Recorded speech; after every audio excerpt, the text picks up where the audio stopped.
नमस्कार दोस्तों, स्वागत है आपका हमारे YouTube चैनल पे। दोस्तों, रिटायरमेंट पेंशन को लेकर एक बहुत बड़ी अपडेट निकल कर सामने आ रही है कि हर कर्मचारी एक बड़ी राशि लेकर ही अब रिटायरमेंट होने की सोचता है ताकि भविष्य में उसे किसी परेशानी का सामना ना करना पड़े। ऐसे में अगर आप भी बेसिक सैलरी 20,000 रुपये महीने की नौकरी करते हैं तो आपको रिटायरमेंट के दौरान PF रकम के तौर पर करोड़ों रुपये मिल सकते हैं। अपनी इस खबर के माध्यम से हम इसके बारे में जानकारी देंगे आपको बिल्कुल विस्तार से कि आखिर ये क्या मामला है जिसमें जो आपको रिटायरमेंट के बाद जो PF की रकम मिलेगी वो करोड़ों में मिलेगी।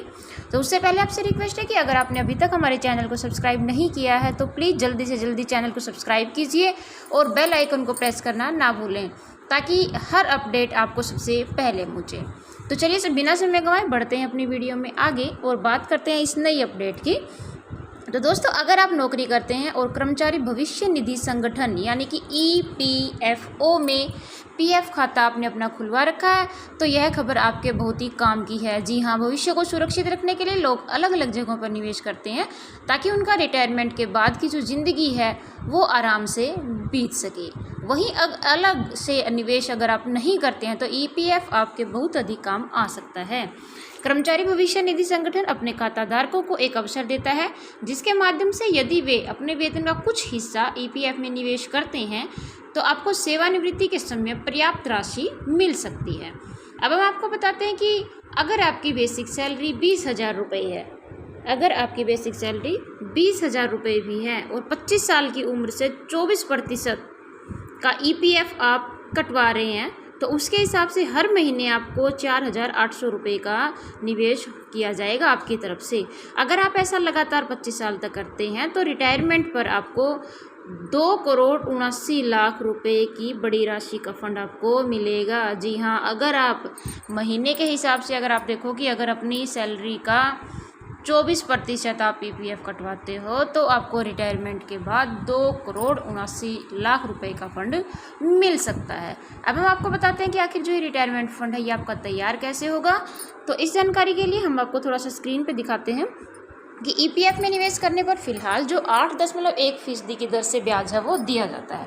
अगर हम 7% की वृद्धि इसके अंदर वेतन के अंदर मान लें तो 25 साल की उम्र में जो आप निवेश शुरू करोगे वो आपको करोड़पति बना देगा। अगर आपका जो निवेश शुरू करने की उम्र है वो 25 साल है और बेसिक सैलरी 25,000 रुपये है तो रिटायरमेंट के वक्त आपको जो पैसा मिलेगा वो 2 करोड़ से ज़्यादा का पैसा मिलेगा।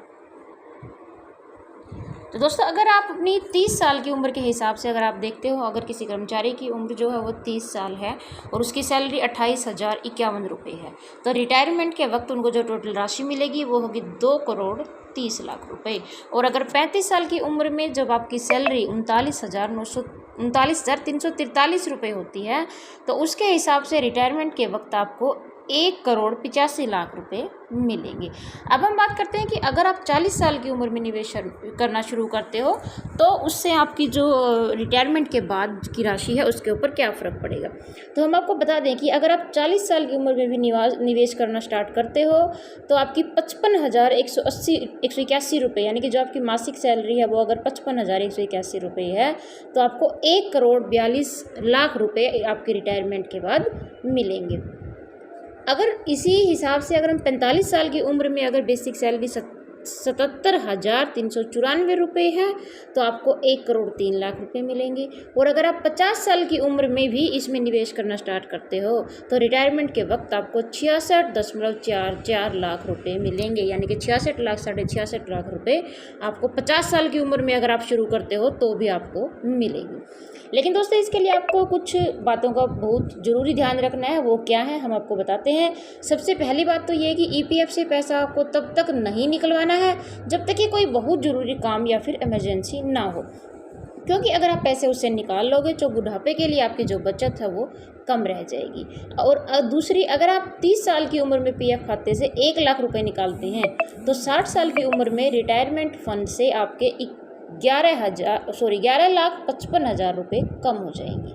तो दूसरी बात ये होगी। तीसरी बात ये है कि अगर आप नौकरी बदलने के तुरंत बाद अपना अकाउंट ट्रांसफ़र नहीं करवाते हैं तो इससे भी आपको हानि हो सकती है।